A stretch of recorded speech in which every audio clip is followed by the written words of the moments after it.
Hello everyone. Today we talk about how to fix the app of SoulChill. We will go to settings, then we click on apps.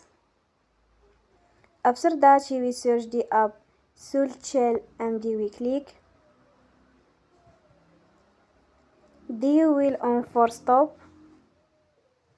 After that we will go to storage. Then we click on clear cache. You will go to Play Store and you will update your app.